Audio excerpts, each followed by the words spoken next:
Hello friends, કેમ છો? મજામાં? આજે આપણે બનાવવાની છે સાબુદાણાની ખીચડી. એમાં મેં રાતે સાબુદાણા પલાળી લીધા હતા.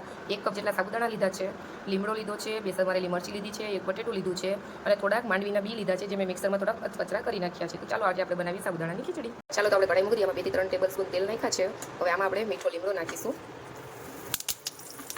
અને જે સમારેલી મરચી છે એ એડ કરીશું. આમાં આપણે જીરું રાઈ એવું નથી નાખવાનું કે આપણે ફરાર બનાવીએ છીએ. હવે જે બટેટા છે સુધારેલા એ એડ કરી દઈશું.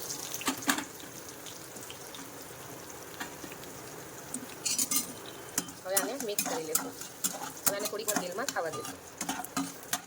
થઈ ગયા છે. જે આપણે માંડવીનો ભૂકો છે એ આપણે એડ કરી દઈશું અને આને પણ થોડીક વાર મિક્સ કરીને તેલમાં ખાવા દઈશું.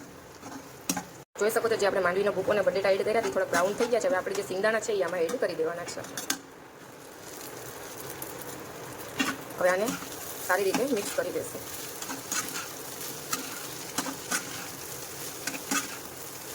જોઈ શકો છો સારી રીતે મિક્સ થઈ ગયા છે. હવે આમાં આપણે ફરારી મીઠું કાં તમે જે રેગ્યુલર મીઠું ખાતા હોય પણ તમે યુઝ કરી શકો છો. હવે આપણે આમાં ફરારી મીઠું એડ કરીશું સ્વાદ પ્રમાણે અને લાલ મરચું પાવડર એડ કરીશું.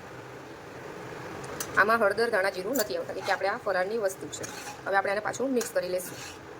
હવે સારી રીતે મિક્સ થઈ ગયા છે. હવે આને 15 થી 10 મિનિટ માટે કૂક થવા દઈશું ધીમા તાપે. હવે આને આપણે ઢાંકી દઈએ અને 15 થી 10 મિનિટ માટે કૂક થવા દઈએ. મિનિટ થઈ ગયું છે. હવે આપણે જોઈ શકીએ છીએ કે સાબુદાણા થઈ ગયા છે. સાબુદાણા આપણા મસ્ત થઈ ગયા છે અને મસ્ત ચડી ગયા છે. તો તૈયાર છે આપણી સાબુદાણાની ખીચડી. ચાલો હવે આપણે આને સર્વ કરીએ. જોઈ શકો છો આપણી સાબુદાણાની ખીચડી તૈયાર છે. એકદમ છૂટી બની છે. એક વાતનું ખાસ ધ્યાન રાખવાનું છે કે તમે જ્યારે સાબુદાણા પલાળો ત્યારે પાણીમાં ઓછું જ એડ કરવાનું છે, નકર આપણી ખીચડી છૂટી નહીં બને. તો ચાલો આપણે સાબુદાણાની ખીચડી સર્વ કરી દીધી છે. કમેન્ટમાં કહેજો કે તમને ફરારી સાબુદાણાની ખીચડી કેવી લાગી છે અને મારી ચેનલને ફોલો કરજો અને ફૂલ વિડીયો જોવા માટે થેન્ક યુ.